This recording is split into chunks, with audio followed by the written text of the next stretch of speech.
What are the things we should keep in mind through the lens of gut health to better optimize our mental health? If we just talk about the brain and the gut, so the gut and the brain is connected via a vagus nerve. So there's this bidirectional communication that happens between the gut and the brain and the gut. And there's more communication going from gut to brain than brain to gut. The mistake I made was I didn't take heed of the warning signs, but I'm on a healing journey. I'm not out of the woods. I'm still stage 4, but I'm fighting. What is happening when the body is under stress that is predisposing us to severe gut issues down the line? It's pretty clear from the evidence that stress levels do impact microbial composition. So I think when you're overly stressed, the immune system is impaired.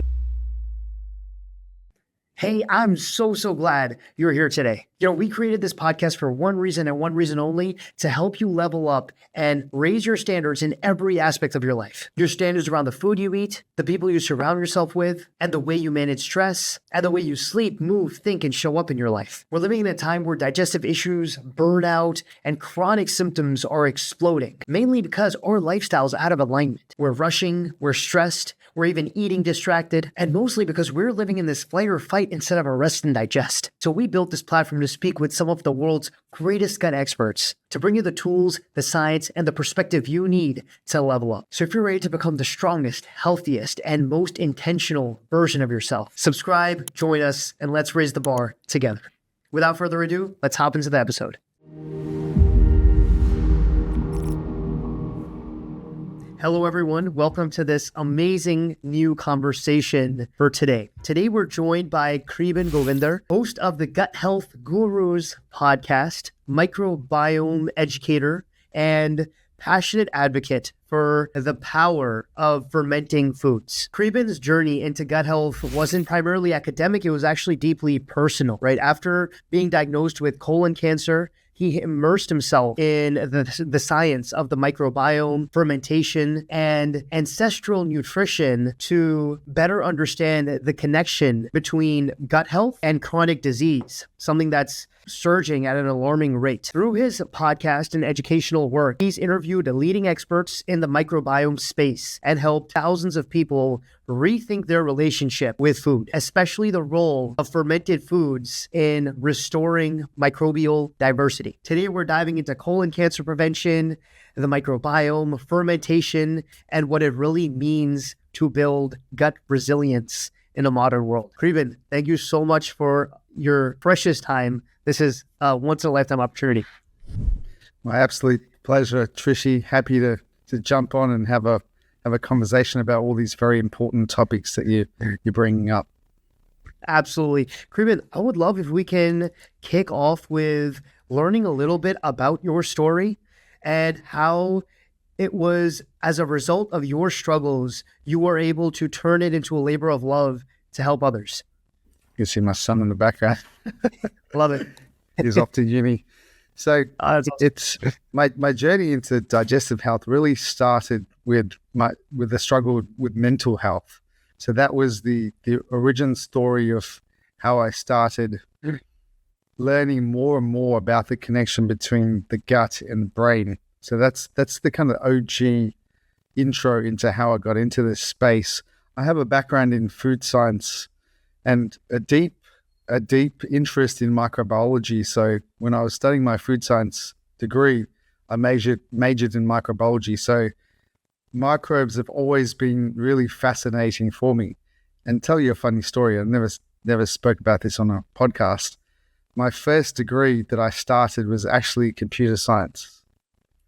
So I started with computer science, but because I loved like the science areas so much, I actually picked up an elective in microbiology. So I went through first year biology in uni, and then I did second year microbiology in uni as well, while doing computer science. So it seems really odd, but I think me and microbes have a very early connection, and it's something that I'm very, very passionate about. In terms of my cancer diagnosis, that's relatively new. That was around August of last year. So I was actually in dire straits from diagnosis to where I'm at now, and we can talk about that journey if you like, as to how I think it happened and potentially how we could mitigate these risks so people listening don't end up in my situation. So it's up to you where you want to jump off.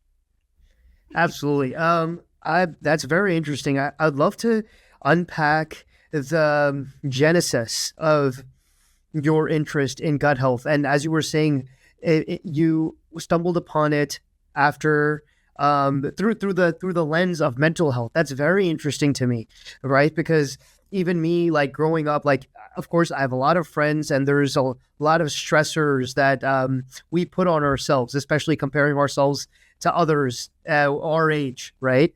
And there's a lot of mental health issues that I see specifically in my age because of that. And also just like more existential stuff, like what is the purpose of life? Why are we here? How do I, get myself out of these ruts? But it's very new to me, like combating that with a gut health approach. I would love if you can enlighten us a little bit on what are the things we should keep in mind through the lens of gut health to better optimize our mental health. Sure. It's a very, very deep connection that happens between what's happening in the gut and what's happening in the brain. And very early research that I stumbled upon there was a researcher who I also interviewed on my podcast, and you can go back and listen to it if you want the deep sides, Professor Ted Dinan and his colleague John Cryan, that wrote this book, The Psychobiotic Revolution. And that was like one of the early pieces of research and literature that I read. But going back even earlier was a book called The GAPS Diet by Natasha Campbell McBride, who started to talk about the connection between the gut and the brain in the context of autism and what she observed with her child, and especially using things like dietary intervention and fermented foods to modulate how people feel. And I could speak also from personal experience that once I started to incorporate a lot of these modalities and the information from those books, I managed to vastly improve my mental health. And so if we just talk about the brain and the gut, so the gut and the brain is connected via a vagus nerve. So there's this bidirectional communication that happens between the gut and the brain and the gut. And there's more communication going from gut to brain than brain to gut. So that's how much impact what happens in the gut happens in the brain. And then from a biochemistry and microbiology perspective, bacterial species in the gut can produce neurotransmitters, things like GABA, and they also can produce things like serotonin. So a lot of these neurotransmitters can have a direct impact on how we feel. So even though the serotonin that is produced in the gut doesn't necessarily pass the gut-brain barrier, there's still evidence that suggests that it still has an effect on mood. So by modulating the organisms in the gut, we can optimize for mental health. And I should say that microbiome modulation and diet is one aspect of improving your mental health. But then there's also a whole gamut of lifestyle factors, psychological factors, dealing with things like trauma or your mindset, gratitude practices, yoga, exercise, sunlight exposure, the right types of exposure at night and day. So all these factors impact how we feel. So, but if we want to dive in more into the microbiome, so I do stool testing with my patients, and one of the biggest learnings that I've had is to look at something called GABA. So GABA is a very important neurotransmitter that's involved in how we feel. And it's very prevalent in fermented foods like kefir, sauerkraut. They have natural GABA in these products. And when you consume it, we can postulate that it has an effect on mood. And there has been studies on this. Professor Felice Jacko ran a very good study at Deakin University in Melbourne. So people can look up that study, but there's definitely an impact on fermented foods and mood. There's definitely things going on there for sure. But when I look at a person's ability to produce GABA, I also look at the ability of the microbes to consume GABA. So if we look at the net between GABA production and consumption, we can get an indication of how much GABA is actually available in the body. So microbes will consume it, but if there's a net overproduction of GABA, then there's not enough free GABA floating around. So that's a little marker that we can look at when we look at stool testing. And I had a patient recently who had a big deficit between what was produced and what was consumed.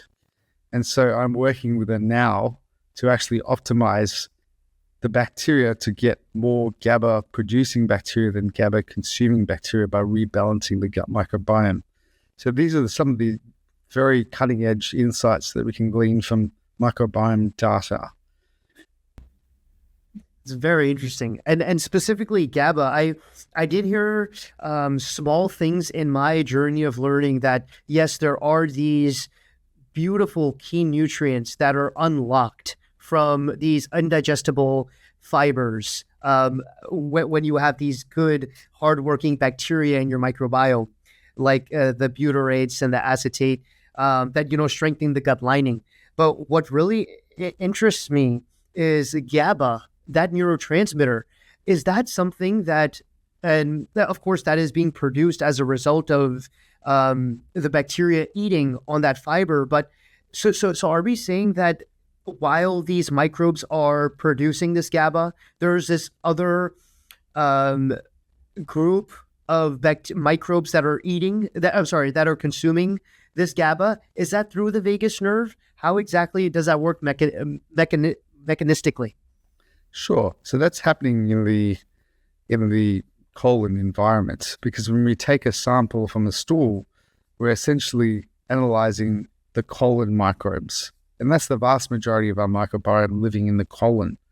So what we're looking at is not empirical data on GABA. When we look at stool data, it uses something called the KEGS protocol. So it's a computational model that it's computer science, and you'll understand this. So they're using models to actually predict how much GABA is produced and consumed. So it's not like doing mass spectrometry where you're analyzing the actual molecule. You're actually analyzing the potential for production and consumption. So that's a little nuance. So we're not looking at actual GABA production, but we're looking at potentials based on the amount of microbes there and the types of microbes. And because we're doing whole genome sequencing, we understand the capacity for these microbes to produce different metabolites. So that's just the clarification. So we're using predictive models to make dietary modulations, but it's not actual molecular analysis. It's prediction models. Understood. That's very interesting. So going back to your journey, Kriben, when you did learn a little bit about these fermented foods and their potential effect on improving our mental health, walk us through that journey you had where you did start introducing these gut healthy foods. How did that change things for you? It was a huge impact, and making those dietary modulations and introducing foods like kefir had an amazing effect on how I felt. It was almost immediate. I think when you follow a GAPS type protocol, a lot of it is about healing the gut lining. So a lot of mental health issues can arise from a molecule called lipopolysaccharide, and particularly hexalipopolysaccharides, which are pretty insidious types of molecules that form the cell walls of certain types of microbes. So when you've got an imbalance of microbes that are high in hexa-LPS, combine that with then leaky gut, these molecules can leak through the gut, and those molecules can actually pass the blood-brain barrier and create inflammatory type effects, but it can spread systemically throughout other systems in the body as well and create havoc. So a lot of my early journey was sealing the gut lining to make sure that nothing was leaking outwardly. And then secondly, optimizing the microbial flora to be more beneficial for mental health. And how I did that was consuming a product called Kefir. And Kefir has 30 to 100 strains of different microorganisms, mainly lactobacilli like Kefiri or Kefiretophaceans, and a whole gamut of other types of yeasts and just a sheer diversity of different organisms. But the magic of Kefir is actually not the actual organisms themselves. And I know that these organisms can get to the colon because I've proved it through stool testing myself to find these organisms. But the benefits of them really are from what they produce. So they produce, from the fermentation of milk, they produce functional peptides. So what does that mean? So they take larger proteins from the milk and they break it down into smaller pieces called peptides. But what the literature suggests is that these peptides have pharmacological effects on the body. And there's lots of these peptides, whether it's to do with blood pressure modulation, blood glucose modulation, and there probably is peptides that are affecting the way you feel as well. And the ancients, like if we read more esoteric, the word kefir means feel good, from those ancient cultures that discovered kefir. And kefir is really something that it's not made in the lab. It's not something that we can replicate. It just happened naturally in nature, most likely from microbes fermenting and then forming what we call like a biofilm. And then the quorum sensing ability of these microbes to then communicate with each other to then advance their survival and proliferation. So it's like a symbiotic relationship that these organisms, these yeasts and fungi and bacteria have to work together. And then they created their home, which is called a kefir grain. And that's really just bits of sugars that they stick together to make this biofilm, which is the kefir grain. And then people can make this kefir type yogurt by themselves at home, consume it. Once you get a kefir culture, you pretty much have it for life because you just keep feeding it. It keeps growing. You give it to your friends, feed it to pets, throw it in the garden to compost. But that product is the one I really swear by when it comes to mental health. And I still continue my practice of having a daily consumption of kefir. That is fascinating, Kriben. I mean, I did hear that kefir has a lot of benefits, but to have you break it down like that, it really makes it more encouraging because it's so funny. I have, it's funny, your son was walking in the back. It reminded me, I also have nephews, not children yet, but nephews, and we're a joint family. So we all live under the same roof. And when I started learning about gut health, immediately I started, from these experts, I started learning about how we can cultivate, how can we nourish a child's microbiome, right? And the one thing, and he's a bit of a sweet tooth, and so it's hard for me to get him to eat more plant fibers through vegetables and stuff like that. So I started asking him, does he want a milkshake? Do you want a strawberry milkshake? And he likes the kefir that is like the strawberry flavor. So I'm trying to hopefully push him towards that. My question to you, Kriben, do you find it more? I guess is the kefir more bioavailable or more healthy when we are, as you were saying, like make our kefir at home with the grains, or store-bought is the same? What are the differences there? It's completely different. So the kefir grains that you use to make the kefir at home is the real kefir, or kefir, however you want to say it. In a commercial sense, in a commercial production, and I have a background in the food industry, so I've been to probably over 100 factories in the world. There is limitations to how kefir can be made. And I can speak for Australia because the regulations are very clear on alcohol production in kefir. So it's impossible to control the alcohol produced. It's very minute. It's small, but it's impossible to commercially produce it. And I have friends that have tried. You actually need to have a liquor license to make kefir with kefir grains in Australia because of that uncontrolled alcohol production. So they can't guarantee that it's going to be below certain levels. So what companies have done, and kefir is widely, or so-called kefir is widely available on the shelves in Australia, across the world. But the question is to ask the producer, do you use real kefir grains? Because the majority of the time, unless it's really some small producer that's very boutique, that can control the fermentation very well to minimize alcohol production, most likely it's going to be a commercial starter culture, which is typically maybe one or two kefir organisms and mainly yogurt cultures to get the viscosity, the flavor, the texture.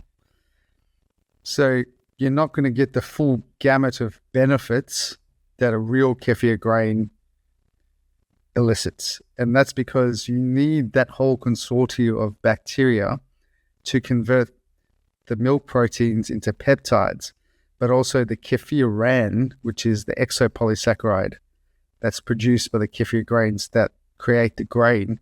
Even those molecules have beneficial aspects as well. So consuming a store-bought kefir might have some yogurt-like benefits, but you can't glean on the research on kefir, the real research, because it's like a fake kefir, if you like. Makes perfect sense. And that does enlighten me a lot. It's very interesting. You need a liquor license to have to mass produce it. It's very interesting. Going back, Kriben, when we were talking about those lipopolysaccharides and how they can have a destructive effect as they can seep through the intestinal wall and even cross the blood, the brain barrier. The blood-brain barrier. What are foods that are high in this that we should be avoiding? Or what are overall things that maybe if it's like some microbes or phthalates, what are like overall things that we should be avoiding to minimize the consumption of those? That's a very nuanced question because lipopolysaccharides are directly from microbes. So there's certain types of microbes that have lipopolysaccharides. And they typically tend to be microbes like Bolophila, E. coli, or what's another one? T-sulfur Vibrio type bacteria. So it's like the cell wall of certain types of bacteria. So when the bacteria dies, that's when you get the lipopolysaccharide then being released into circulation, potentially through the gut lining. So how do we modulate that? So we look at what these microbes actually like to feed on. So those microbes typically like high levels of fat and high levels of protein. But the thing is, it really depends on the individual's microbiome composition. Because if they have high levels of these organisms in there, then the potential to produce lipopolysaccharides is high. But if they have lower levels of these, and these are not really blooming, then the potential to produce lipopolysaccharides is low. So it's very nuanced on the individual. So we can't blanket say fat is bad, protein is bad. We need to look at the context of the patient and then determine whether lipopolysaccharide is an issue for them. Because if their diet is relatively balanced, or if they were lucky enough to get good seeding at birth, they were breastfed, they didn't get a whole whack of antibiotics through their lifetime, then their microbial signature might be quite low. So they can handle things like higher fat diets or higher protein diets.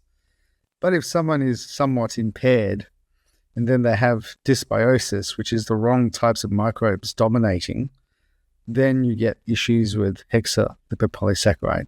So it's very nuanced. So we can't say everybody go on a low-fat diet, everybody go on a low-protein diet, because there's lots of people who are following keto or carnivore that are doing really well.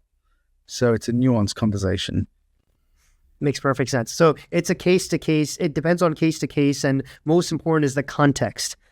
Makes perfect sense. And Kriben, I think it's very interesting we touch on this because, especially when it comes to supplements in general and like diet regimes, when someone has gut issues and they're on a healing journey.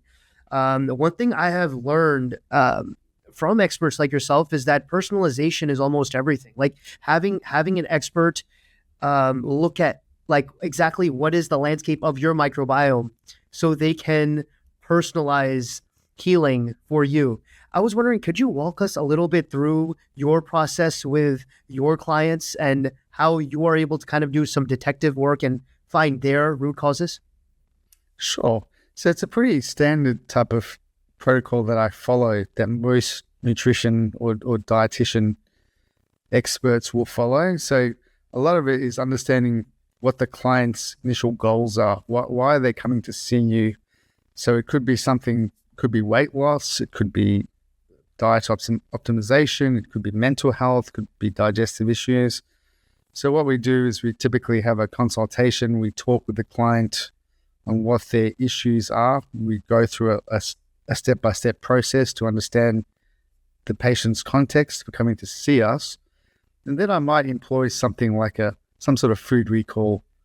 So to understand what their diet looks like, and then also asking questions around lifestyle practices. It could be things like exercise, sleep, stress levels. And then once I get the picture of the lifestyle factors, the dietary factors, then I might employ something if it's valid. We're trying to do a bit more analysis. We might employ a stool test. And we use a very highly advanced technology by a company called Microbial in Australia. And they're one of the pioneers of whole genome sequencing. And I know them very well because I think in Australia, either the first or the second company in Australia, one of my other companies, to do stool testing. But we used an older technology called 16S sequencing. And so when Microbial came along with whole genome sequencing that was offered at a very affordable price, I literally shut my company down because I knew I couldn't compete with that level of technology. So I might as well have partnered with them than try and compete with them using an antiquated technology. So we get the patient to do a stool test. We get the data back. I analyze that very carefully, looking at the different microbial species, looking at the potential to produce good or bad metabolites. We can look at things like a TMAO or, it's like inflammatory markers. We can look at GABA. We can look at neurotransmitters. We can look at certain vitamin production abilities as well. And then once we get that full picture, and we can even look at things like fecal occult blood, if there's bleeding in the stool. We can look at inflammatory markers like IgA or pancreatic enzymes, a lot of inflammatory markers or something that gives us a bit of an indication on what is happening. And a really good case study is I had a patient recently to a consult, did the microbiome test in the consult, and we actually picked up, and he came to me because he thought he was really healthy and he just wanted to optimize. We did the test and we actually found Clostridium difficile. So this is a really nasty pathogen that produces toxins that can be life-threatening. So young guy, he's only in his 30s. We picked up C. difficile. This might be a game changer for him because we got it so early. Because this later down the track, when the immune system is suppressed, this can create a lot of problems. And I think the only cure for that is a fecal microbiome transplant or microbiota transplant. So I was so happy we got this early. I've never seen it before, but I was shocked to find it. I was expecting to talk to him, to have to him already knowing that he had it, but he was completely oblivious to it. So I said straight away, go and see a gastroenterologist because I'm not a medical expert. I'm more a nutrition expert. But this is an example of how we can catch things early. And I wish I wish I was more diligent on myself to test myself more often, because I would have picked up the cancer issue a lot earlier. Absolutely. And so just to confirm, that whole genome sequencing test, that is what can provide all this gamut of information, the pancreatic enzymes, everything. Wow, that's very interesting. Pancreatic elastase is the one they use.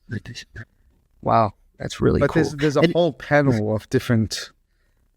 They can even look at zonulin, which is like inflammatory marker. Yes, of the gut lining and indications of leaky gut. So there's a lot of data that can be gleaned from the very, very easy stool test. It's just literally a swab and a bit of a scooping. So it's not pleasant, but it's not difficult. Absolutely. I'm very curious, Kriben, when it comes to this healthy gentleman in his 30s, if he could have C. diff, it is definitely, it behooves us to be more introspective of ourselves, of course.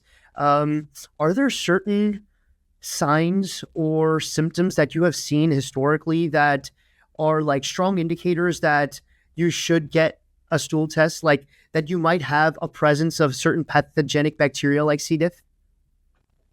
The first thing you look at is, and you can look at broadly for many digestive dysfunctions, including cancer. So some markers or internal reflections on your own body is your stool habits. Is your stool habits pretty regular, or is something changing? So if it changes all of a sudden, it's if you've gone 1 or 2 times a day and all of a sudden you're going 5 times a day, you look at the stool consistency. So we use something called a Bristol stool chart. And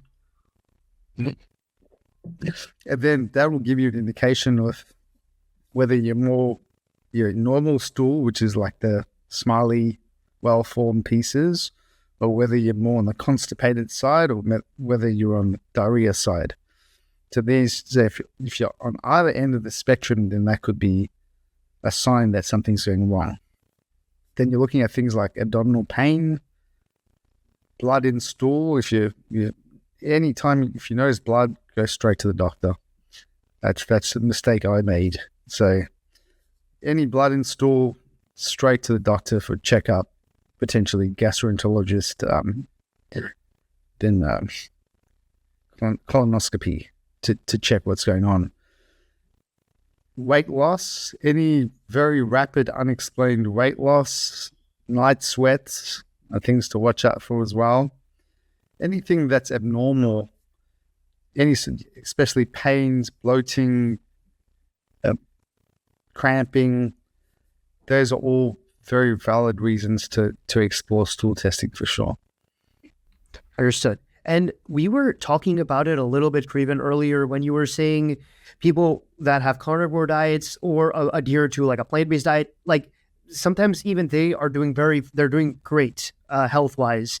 I was wondering, over the course of your studies and these amazing conversations you've had with experts, what have you found to be the optimal diet when it comes to like just longevity, energy, and most of all, like a healthy, harmonious microbiome? The way I'd approach this is to look at or ascertain as best you can how your ancestors ate. So if you're lucky enough to remember your grandparents, or you still can talk to your grandparents, ask them, what are they eating? What did their parents eat? And try and work out what's your ancestral eating pattern. Because if you're in a culture where you're eating mainly vegetarian type of meals, and then you don't have the right setup for it, whether it's genetically or microbially, then that could affect you from a health perspective and longevity perspective. But if you have an ancestry that's more conducive to consuming higher fats, higher proteins, then you might find yourself doing quite well on that diet. So there isn't a one-size-fits-all diet. I think if we understand how our ancestors ate, so my ancestral background, my ancestors probably ate more of a vegetarian style of eating, minimal amounts of meat and protein, probably minimal amounts of saturated fats in the diet, because those mainly come from animal foods. So that gives me a pretty good indication of what diet I should be eating. But if you're an Inuit, if you've got an Eskimo type background, then you're going to eat a lot of fat. It's just, that's how your body's evolved and adapted. That's super interesting. Because Kriben, before this, I always heard like ancestral nutrition, eat what your ancestors have eaten, but I always thought of that in the concept of looking at like just our ancestral, or like the people who our ancestors, I like collectively, like one type of, like the hunter and gatherers, and all the different types of food. But what I'm learning from you is like be personalized to you. What did your grandparents eat? What did your great grandfathers eat? And that's the type of foods that will suit us better. Kriben, it's so fascinating to me. As you could probably surmise, I come from an Eastern culture as well. I'm Indian. There is this concept of Agni, like the digestive fire that you possess. I'm sure it is along the same lines as to what you were teaching me just now. But could you walk us through? Because it's something that I don't know. We can put like a scientific lens on it, like the digestive fire we have. If you can walk us through that and explain a little bit as to how we can factor that when we are thinking of eating foods that suit us better. That's interesting, because you're looking at more an ancient system, almost Ayurvedic system, and then you're trying to balance that out with the modern scientific understanding. So if I could guess, I would say that that fire, that digestive fire that they talk about in the Ayurvedic scriptures, is about the strength of the stomach acid, the fire of the acid. It's a very low pH. So that pH is what helps facilitate all these enzymatic reactions, breaking down foods ready for digestion. So a high Agni or a high fire means that the digestive system is functioning optimally. But when it's not functioning at its optimal pH, when it's impaired, that's when you get maldigestion, which leads to malnutrition, because you're not breaking down the foods substantially enough to access the nutrients from it. So that's how I would guess how it would work. And things like proton pump inhibitors and medications can then interfere with digestive processes, but sometimes people need them. So again, it's nuance. Understood. And what's interesting, the reason why I ask is my aunt, I've spoken to her a lot about gut health, and she is someone who at times she can feel very constipated, and overall I feel like she can just do better health wise. Like when it comes to her energy levels throughout the day, she eats very healthy. She's plant based, and to the point that you were teaching me, I feel it is aligned to her ancestors, because over the, like, even like my family, we all come from a lineage of people who have just by coincidence been plant-based. So I feel like it does suit her body, but for some reason, I think it might be like a toxic buildup. But right now she's consulting this naturopath, and this naturopath has, though she feels like this naturopath gives her treatment that like brings her relief, he has basically cut down a lot of foods from her diet, and not just like a temporary thing, like kind of permanently, like that you can't have tomatoes anymore, you can't have mushrooms anymore. And when I asked her why, she mentioned this Agni concept to me, and she's like, my body can't digest these things. I was wondering, for people who have this this conviction that there is just like a impairment that they have, that they just are hardwired with, what are ways we can strengthen this stomach acid, and honestly just just bust these myths about us not being able to just eat something at all, Your question was around the practitioner giving advice and dietary eliminations. So firstly, I would say always follow your practitioner's advice because they understand the context. They have a case history of what they're working towards. So I don't fully understand why he would eliminate things. I could guess maybe there's certain types of compounds that he felt maybe impairing your aunt's digestion. So he asked to eliminate that.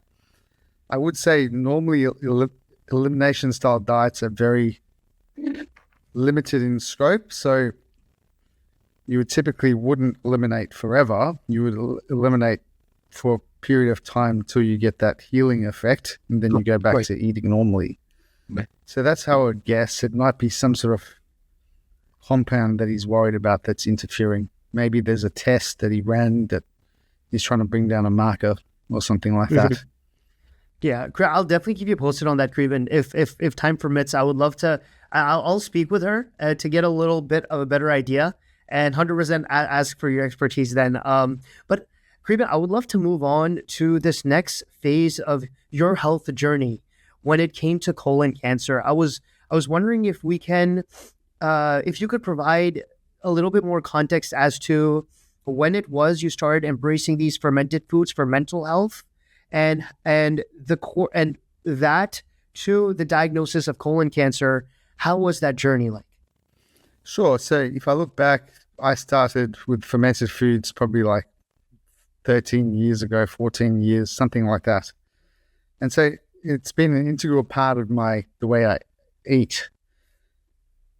The mistake I made was I didn't take heed of the warning signs. So last year, around probably like March, May, I would say May, I did start to notice some blood in stool, some change in stool habits, night sweats, very rapid weight loss. So the signs were there. But because I felt that my diet was was really healthy, diet was healthy, lifestyle was healthy, everything was fine, I didn't feel that like colon cancer didn't even cross my mind. Because I'm eating 40 grams of fiber a day. I'm having fermented foods. My sleep is really great. But one blind spot that I couldn't really control, one aspect I couldn't control was stress. Because for that whole year leading up to my diagnosis, I was under extreme amounts of business stress. So a lot of legal issues that we were facing at the time. So it was like a year of constant issue after issue after issue. So even though my diet was fine, exercise was great, I was going to the gym, really fit, healthy, the stress got to me. I think it impaired my immune system. And then combining that, I did have some almost like bacterial infections from travel as well, because I'd spent a lot of time in Indonesia. So I think it was a combination of a microbial pathogen, an E. coli specifically. I've tested and found it. Some Aeromonas species and Fusobacteria and some other pro-inflammatory Bacteroides organisms. So any of those could have been the initial seed for me developing colon cancer. But typically the immune system can handle these things. But when you've got extreme amounts of stress, that's when you get these, especially E. coli type bacteria that can actually secrete this toxin called colobactin, creates DNA damage. And I had very high levels of E. coli when I tested at diagnosis. So I think that's how the cancer started. And then it progressed really fast. It went from like in the colon and then spread to the liver and the lungs really quickly within like 3 months. So last August, I was in pretty much, most likely only had a few months to live. My colon was completely blocked. I had a 6-centimeter tumor in my colon and I could barely go to the toilet. Like it was a real struggle because it was blocked. But I did do a lot of research, I did a lot of therapies in Germany and a lot of dietary modifications as well. and I managed to really bring a lot of those tumors down to a very manageable level. So the tumors in the colon was 6 centimeters at diagnosis. Now it's down to barely 1 centimeter. The tumors in my liver at diagnosis were around 4 centimeters. There was 2 around 3 to 4 centimeters on both lobes. That's down now to 1-ish, so very, very small. And the ones in the lungs are all less than 1. They're not even detected on a PET scan. So they don't even know definitively whether those are tumors. They're kind of guessing from CT scans because there's no PET detection. So that's how I feel I got cancer. It's a combination of bacterial infection and stress, weakened immune system, immune dysfunction. But I'm on a healing journey. I'm not out of the woods. I'm still stage 4, but I'm fighting.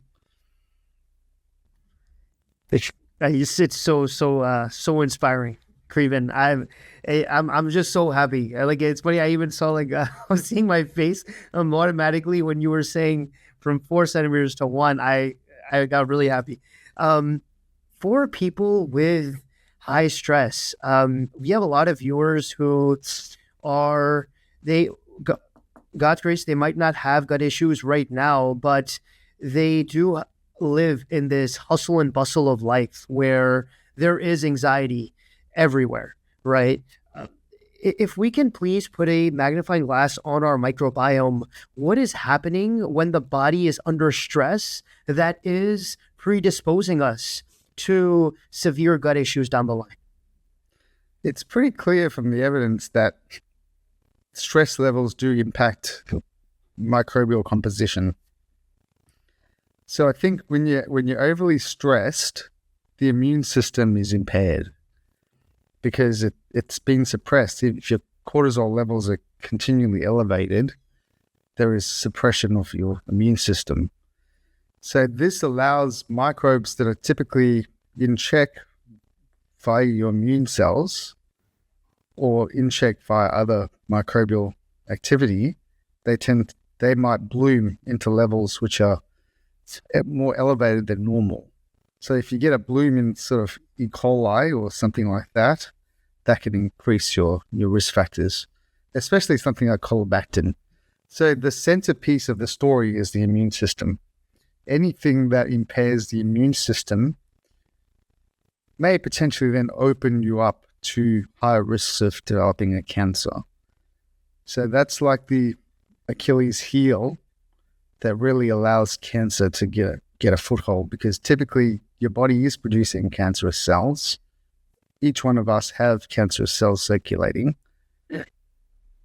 but things like natural killer cells or the immune cells deal with it. Cytotoxic T cells, things like that, can go and attack it, kill it, and clear it. They're looking for that. There's a system in place where the immune cells walk around like policemen, and they look for your ID card. If you don't produce the ID, if the cell doesn't produce the ID card, the T cells attack it. Enzymes, cytotoxic effects to knock it out. But when the immune system is not functioning properly and it's overburdened, that's where these cells can get a foothold and create cancer. That's very interesting. Going back to your story, I think the great news that brought a smile to everyone's face was when you did seek out a healing in Germany. Could you walk us through that? What was that journey like for you, and what specifically were you doing there to reverse those anxiety-driven gut health issues? Sure. So the options in Australia were pretty much from diagnosis, within 2 days, they had me booked in to do a bowel resection surgery. I was resistant to it because I felt that even if I took out the primary tumor, I was still dealing with metastases that could really be dangerous. So if the liver metastases really took a hold after surgery, I could have possibly had a liver failure, and that's like a real thing. I lost my brother to liver failure. So I know that story very well. When the liver goes, you're gone. So because the tumors were so large in my liver, I didn't think that was the best approach. So I started to seek out second opinions. And this is what I highly recommend any person with a cancer diagnosis to seek out multiple opinions. I spoke to a few doctors. I spoke to a doctor in Germany, Dr. Kopik, told him my fears. He agreed with me. He said, what you should look at is shrinking down the tumors, then look at surgical intervention. So that's the route I took. And I really liked going to see Dr. Kopik because he was also a gastroenterologist. So it's a very unique pairing of oncology and gastroenterology together. So I thought he would be the perfect guy, and he was. So within 2 weeks, I was in Germany, started doing a lot of natural infusions. So every second day I was receiving infusions of curcumin, a lot of even pharmacological treatments as well, just to keep inflammation down. Things like B17. Yeah. And then he did something really interesting. He agreed with me that my stool test was pointing towards some microbes that were pro-cancerous, E. coli especially, Fusobacterium. So he said the way we can deal with this is by doing a fecal microbiota transplant. So my wife was tested, her stool was tested, she was a good donor, so we did a transplant. And as soon as I did the transplant, I literally felt the change. Because and I've proven this change through microbiome testing from baseline to dietary and FMT as well. So you can see a very clear difference between pro-inflammatory cancerous type microbial signatures to one that is more conducive to anti-inflammatory effects, butyrate production, things like Faecalibacterium, ones that sort of like are very balancing and healing for the gut, versus the pro-inflammatory ones like Fusobacterium, E. coli, and some others. So very clear within a few months from dietary intervention and FMT, big difference. Then we started to do some more novel type of therapies, hypothermia, because I was so worried about my liver metastases. So it's a machine which they apply onto the liver, which heats the liver to, I think, just above 40 degrees or something like that. So it's a slight elevation of temperature, but that puts stress on the tumor cells in the liver. And then we did something a bit more drastic. It was a type of chemotherapy called TACE. So I had to go from Stuttgart and an hour and a half away to Frankfurt to a university hospital. And what they do is they put a wire through the femoral artery in the sort of thigh area, and then they inject the chemotherapy into the liver, and then they close that artery off, and then that drugs kind of circulate to the liver. So I did that 3 times. And then between the second and the third TACE, we also did immunotherapy combined with a dendritic cell vaccine. And so between the second and third TACE, when I went to the TACE to get my scans done, Dr. Vogel, who was the oncologist at the time doing that treatment, he said, "What happened? Something's changed. The tumors have shrunk by half." So he was like, what did you do? So obviously all those interventions that we did leading up to that, and I think the FMT, dendritic cell vaccine, immunotherapy, those 3 really shifted something. And then the tumor started to shrink. And then since then, coming back to Australia, I did a PET scan again, and then the tumors have shrunk even further. So they're down to that 1 centimeter. And so I'm also monitoring my circulating tumor cells. So initially at diagnosis, they're around 200. Then when I came back from Germany, they were down to 40. Then I tested again 2 weeks ago, they're down to 20.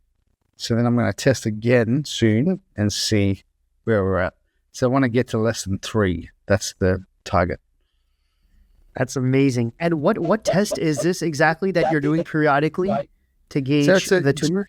It's a routine blood test. It's called a circulating tumor cell, which can be ordered through a GP or oncologist here in Australia or throughout the world. And the other thing I should mention, I also did metronomic chemotherapy. So when I was in Australia at time of diagnosis, the same German group of doctors recommended I do a test called an Exacta Plus test. And so what that test does is they take a sample of your blood, they extract the tumor cells from the actual blood, and then they grow those tumor cells in the lab. Then they expose those tumor cells to different chemotherapy, supplements, things like that. And then they give you a list of agents that are most active against that tumor. So I was lucky in a sense that the second highest drug that was effective against my tumor cells from that lab culture was a drug called 5-FU. So 5-FU, the tablet form is called Kefir. So when the doctor saw the report, he put me straight onto that because he knew that was going to be effective, most likely effective, because you can never fully correlate between, test tube versus in the body. But it was very, very effective. And I'm still on that as well at the moment. That's super interesting. Super interesting. So would you agree, Kriben, that when it comes to actually, first, I gotta tell because I got a full page of notes here. When it comes to dendritic cell vaccines, could you walk us through what that is? Sure. So a dendritic cell is it's called an antigen presenting cell. So it's a cell there's lots of dendritic cells in the gut. And so what they do is they sample things. They sample bacteria. They sample any sort of thing they perceive as a pathogen or a threat. And then they present that to a T cell. And the T cell is the one that actually takes action if it needs to. So it can either create an inflammatory response or cytotoxic response, or it could be the other way. It could be dampening the immune system as well.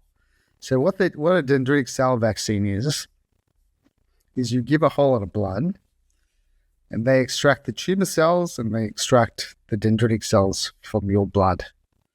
Then in the lab, they train the dendritic cells to sample the actual cancer cells. So, and then a week later, after they do the training, they inject your dendritic cells, which they've trained, back into the body. So then these dendritic cells are then floating around and they're presenting to T cells and other immune cells, and then training the body to then go after these cancerous cells. So that's the theory behind it. But I do feel it made a big difference because you could see tangibly that after the immunotherapy, which is the checkpoint inhibitor, you might not be familiar with that, but that's like taking the brakes off the immune system. So part 1, take the brakes of the immune system. So the cancerous cells are trying to suppress the immune system so they don't get attacked. So the checkpoint inhibitor takes the brakes off. Then the dendritic cell vaccine presents to the immune cells so they can be more targeted towards the actual tumor. So that's the theory of how these things work. That's so interesting. And yeah, it's like, I love how you listed down all the different things that you did. Like, first of all, it's just like so much hard work and so much persistence that it takes. Like, that's why they call it, when you're going through this journey, you are a warrior, right? You're going through something that's very tough, and I'm sure it inspires me. It's very inspiring. When it comes to managing stress now, as that was one of the root causes of this issue in the first place, what are things that you do now to kind of manage stress day to day? Because I'm sure business is still part of life, work is still part of life. So how does that stress management system operate? I think it's self-managing, because I think when you get a cancer diagnosis and then your life is in the line, the things that you stressed about before become so insignificant. It's like, whatever. Come on, guys. I'm dealing with a life-threatening condition here. That's not a big issue.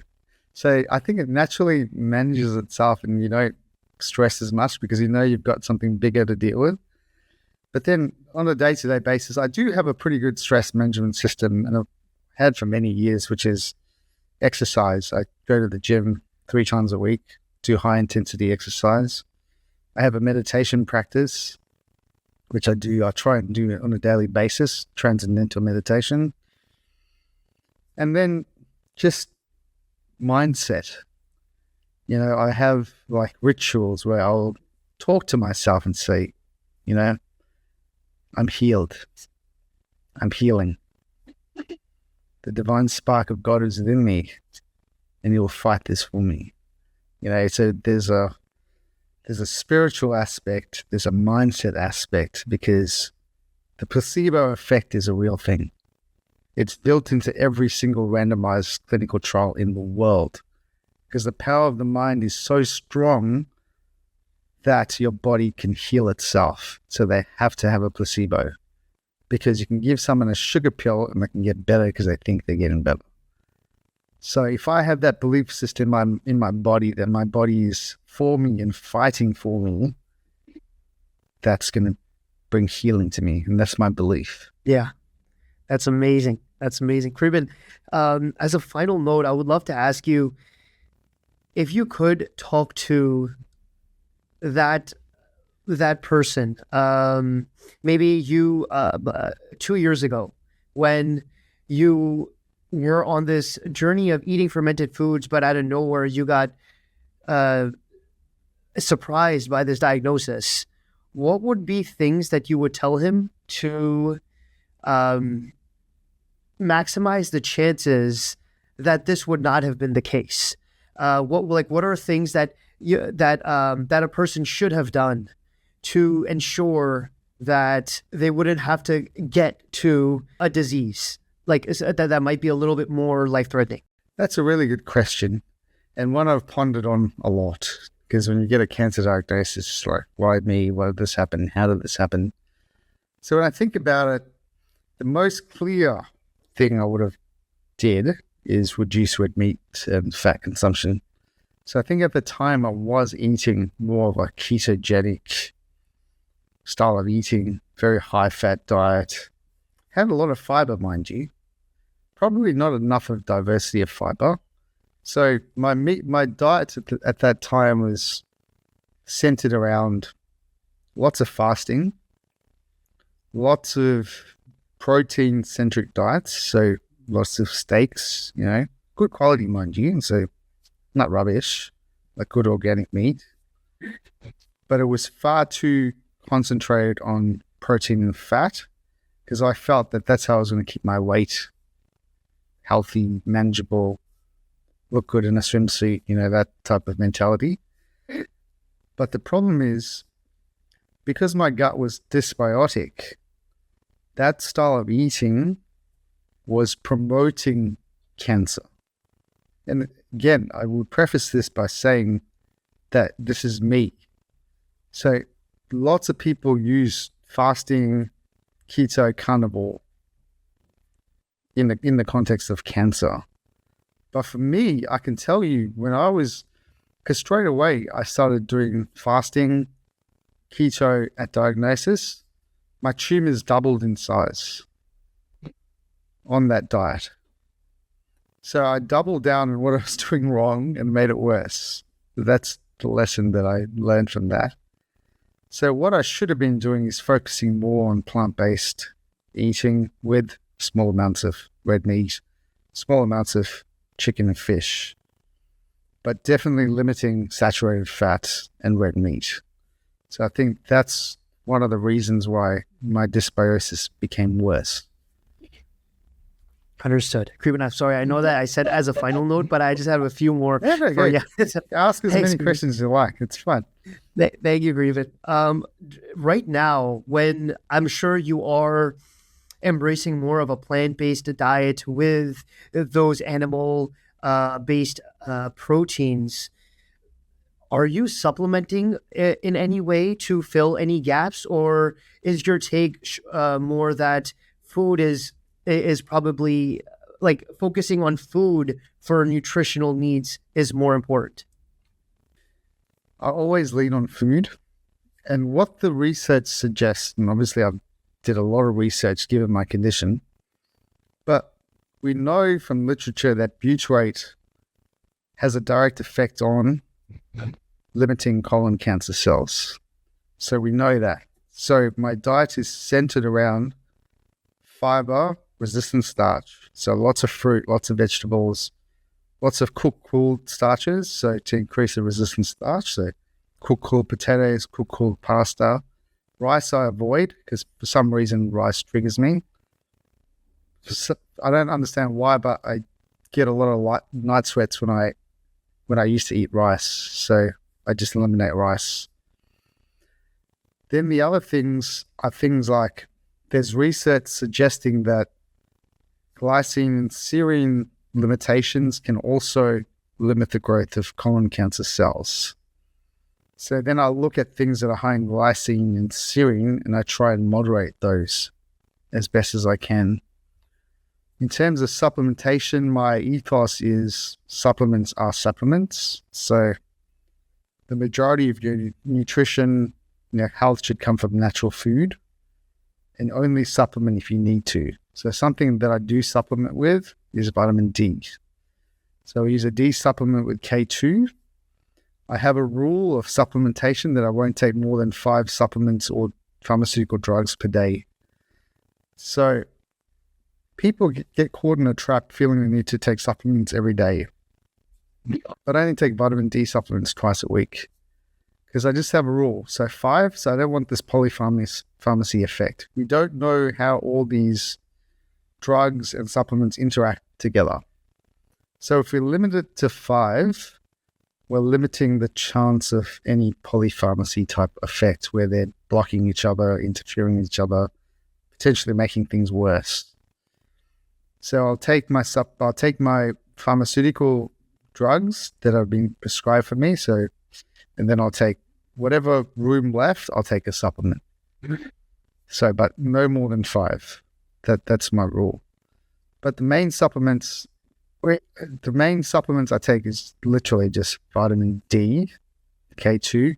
Then once a week, I will do a bit of a anti-cancer type of regime, which would be from the research and also the Exacta Test Plus test kit or test results.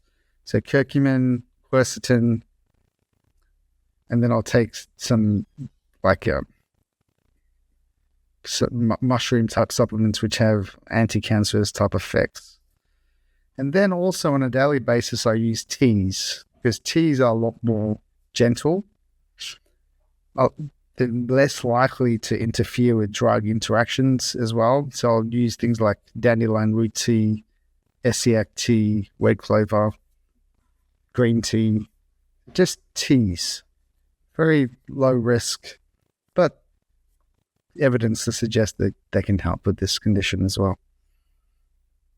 And when we say supplements limiting it to 5, does that include the supplementation of highly proven supplements like for like creatine or like whey protein as well? I would view whey protein more food. Okay. Yeah. So I wouldn't include that in the supplement bucket. Creatine, yes, I would include that as a supplement because it is very concentrated.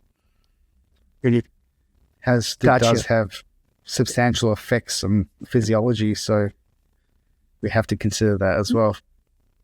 Right. Very good benefits of creatine, with muscle building, brain health. So, yeah. What's very interesting to me, Kriben, is there are some micronutrients that I feel are that like as me, I'm someone who's vegetarian, but I do have dairy. I can't. It's not I can't, but I don't have eggs or or animal based meats. And I try to introspect and see where I could most likely have nutritional deficiencies. I do feel like I should get like a blood test or something done just to like understand exactly what's with me. But I'm very happy. I also take vitamin D3 and K2. And I've heard something about like omegas and how fish have or algae, they are rich in these certain omegas. Sorry, this is a bit left field. But I heard something about how there's a ratio between omega-3 and 6 that we should be mindful of. I was wondering how someone who is plant-based and who doesn't eat like the pescatarian lifestyle, how could we kind of manage this? Like overall, like what is the ratio or what is the truth around this ratio that either makes it toxic or good for us? My ethos is I think if you eat just a balanced diet like your grandparents ate, you would be in the right ratio naturally. The problem is with a lot of the processed foods, the processed oils, they're very cheap. Those are the ones that tend to be very high in the omega-6s and the pro-inflammatory type omega-6s. But omega-6s per se are not bad. It just means that they're more inflammatory. But inflammation is a process that's natural and normal in the body to deal with pathogens, to deal with injuries. So we do need inflammation. But I think if we just eat a healthy diet, avoid those processed foods, you're naturally going to be in the right balance. But for someone that's vegetarian or plant-based, then you would look at something like an omega supplement with the algae versions. But for someone that can eat fish consumption is going to be naturally high in your omega-3s. I will supplement with omega-3 maybe once a week, even if that. But I tend to get it from diet because it's so easy to get omega-3s from diet. Absolutely. My final question, Kriben, hope this is the final one, is right now, the food regime, the lifestyle overall that you are prescribing to on this healing journey, and God willing, it is, it is, you're right there, and we're very close to full recovery, right? My best prayers are with you for how much it counts. But when you are fully healed, do you foresee yourself prescribing to a bit of a different lifestyle, different food? Do you think to yourself like this is temporary for now, or is this like a lifestyle that you will always have for decades to come? I think it's a lifestyle I'll have for decades to come because I feel it in my body. I feel that it's right for me. I can feel my healing. I can feel the improvements in my own life.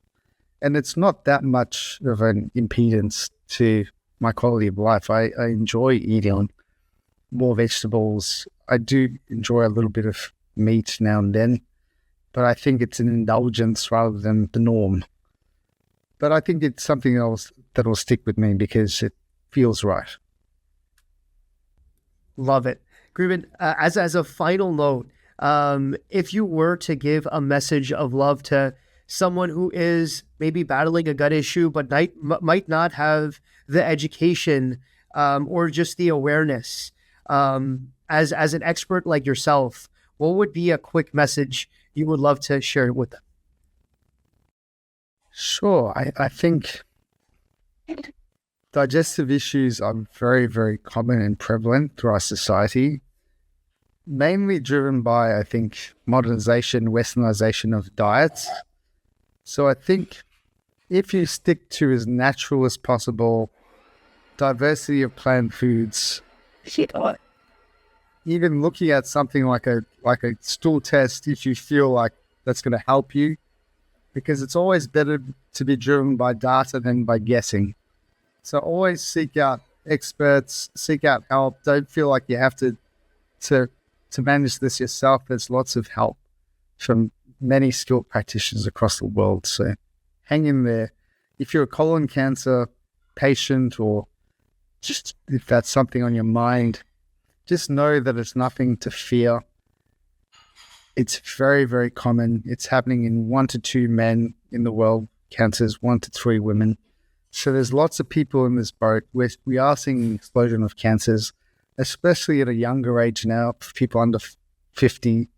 So there's something going on. There's some change in our environment that's driving a lot of cancers across the world. I don't know what that is. I could guess, but I don't know the actual answer. But hang in there. But I do feel also there has been a rapid advancement in cancer research, cancer treatments that are going to be available onto the market in the next few years. I can see the research exploding across the world. And it's very exciting for cancer patients because it gives us hope. So hang in there. Diet is a big lever. Stress management is a huge lever. Exercise is a huge lever. Incorporate all those things in your lives.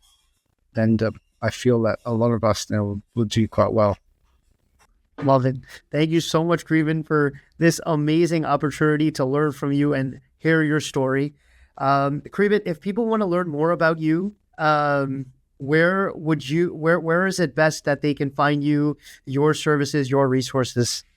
Sure. So if you want to converse with me and learn more about me, my Instagram page at Gut Health Gurus is a good spot. And if you're interested in the fermented foods and learning more about gut health, our website, nourishmeorganics.com.au, is the place to be. I've written tons and tons of articles. I've made a lot of videos on YouTube as well, Gut Health Gurus. So if you want to learn all about that, there's huge pieces, whether it's audio, if you want to listen to stuff, you want to watch stuff on YouTube, or you want to read our blogs, there's endless amounts of information that we've put out. Love it. Kriben, thank you so much for this amazing conversation.